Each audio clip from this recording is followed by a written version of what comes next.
This is Mark from the United States. These stories will probably get me into trouble with my family, but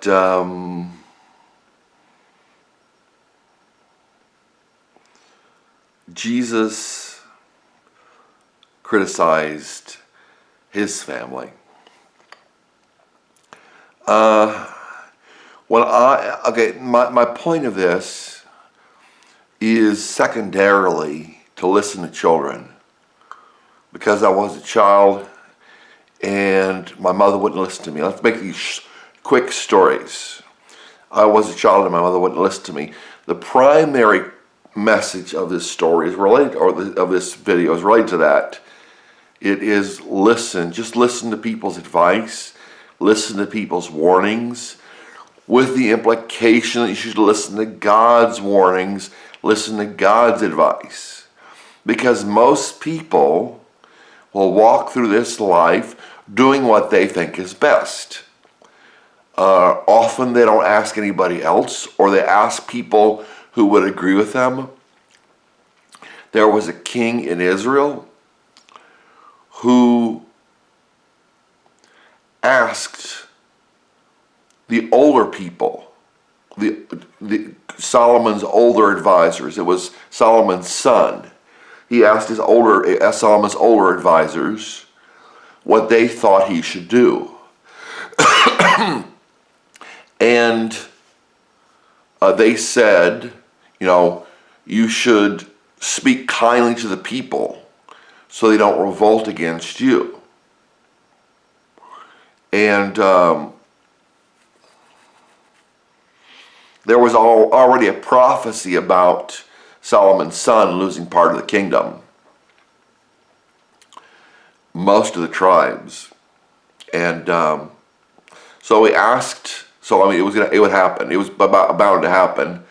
The people said, Solomon made our burden hard on us, lighten it, and we will serve you. So the older people don't listen to older people.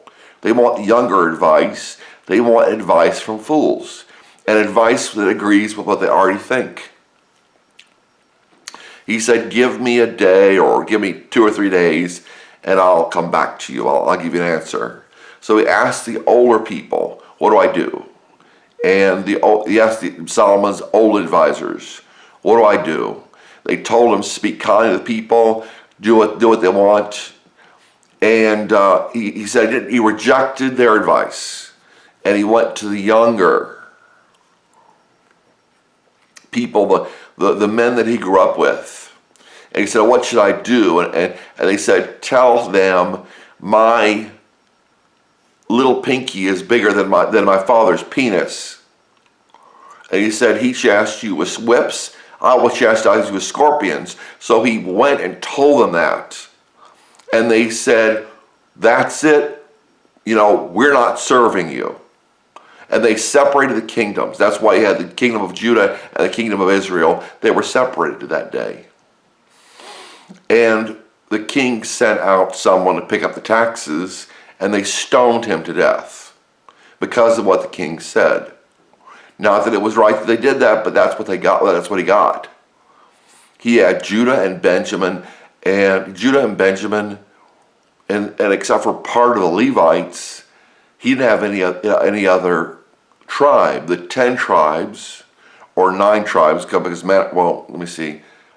tribes or 7 tribes, whatever it was, because Manasseh, I don't know what happened to Manasseh, Gad, and Reuben at that point, whether they actually joined on the other side of the Jordan. But the 7 tribes or the 9 tribes or whatever, they said, or 10 tribes, they said, no, that's it, we're not dealing with you.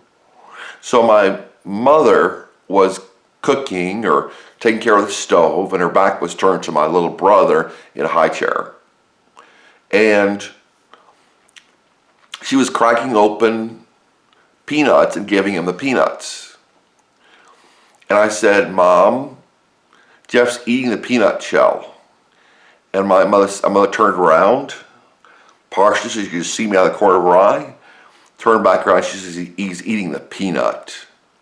I said, no, Mom, he's eating the peanut shell. You should listen to what children say.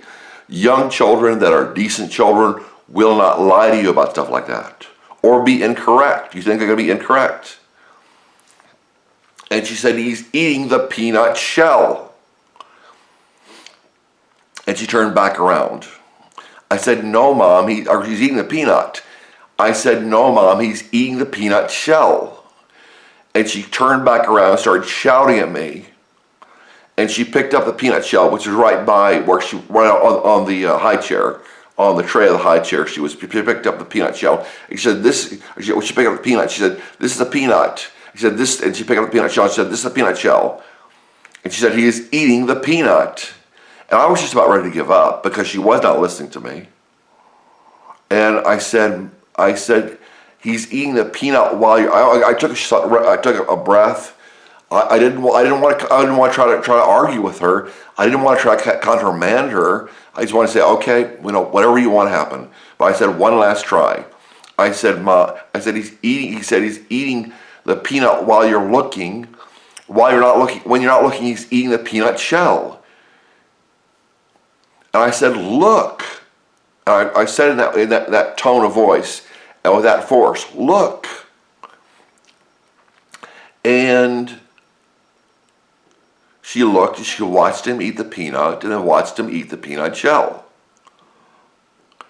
And she said, oh my God, oh my God. She stuck her hand in his mouth and was pulling out the peanut shell, and my brother Jeff was crying. That was the first story. There are 4 stories. I'll make these short. Second story, we were at my grandmother's house, and my grandmother was boiling eggs for Easter. It was Easter, and we would paint the eggs and decorate the eggs, but with a little crayon or the paint and everything, the dye. And my mother and my grandmother both left the room. They weren't there while the eggs were boiling. And my brother walked up, and he put his hand up to hold the pan, to grab the pan so he could see inside the pan, because he was probably about 6 or something like that.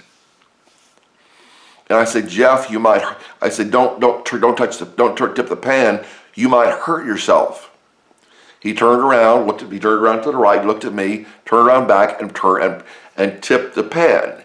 The eggs and the pan and the water poured out of the pan. The eggs cracked on the floor. The water burned his arm so that he had about 2 inches of skin above the arm, and he was screaming and screaming. He didn't listen to me. I wasn't trying to boss him around. It's the same thing with God. God isn't trying to boss you around. God isn't trying to ruin your life. Then when we moved up to Indiana, we went to a roller skating rink.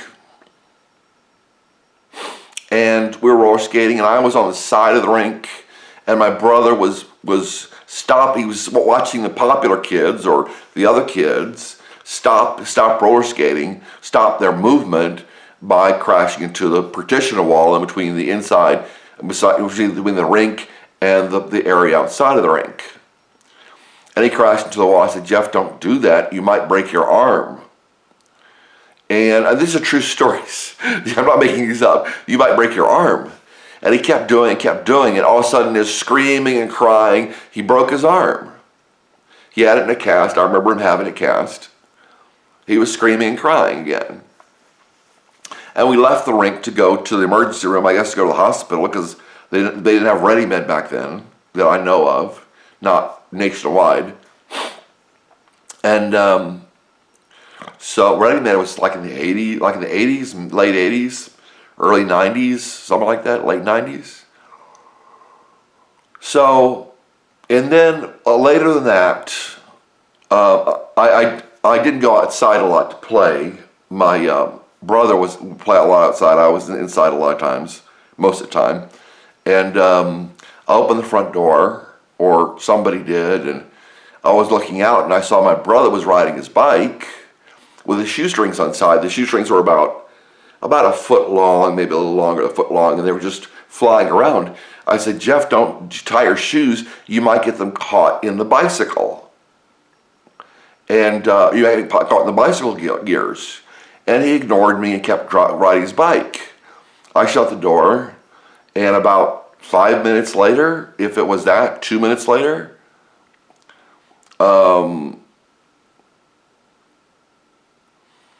my brother came to a neighbor knocked on the door, and my brother was crying and crying and crying. And she had in her hand parts of his two front teeth, the little chips of his two front teeth. And he was just crying and crying and crying, because what happened was the shoestrings got caught in the gears. He went over the top of the bike and cracked his teeth. I think that's what happened anyway. And he had to get replacements for the air. He had to get fillers for the teeth that were parts of the teeth that were missing, and eventually he got false teeth, his two front false teeth. And those four stories are make the point. God knows more than a child. I was a child in all those situations where I said, "Don't do that. Be careful. Don't do that. You're gonna hurt yourself. You might hurt yourself." Happened 4 times. Well, almost 4 times. One time my mother listened to me eventually. With the 3 times I told my brother, "Don't do that. You might hurt yourself," he wouldn't listen to me. How much more should we listen to God? I listen to God. I know I'm not perfect. I know I don't know everything. You don't know everything. Listen to God.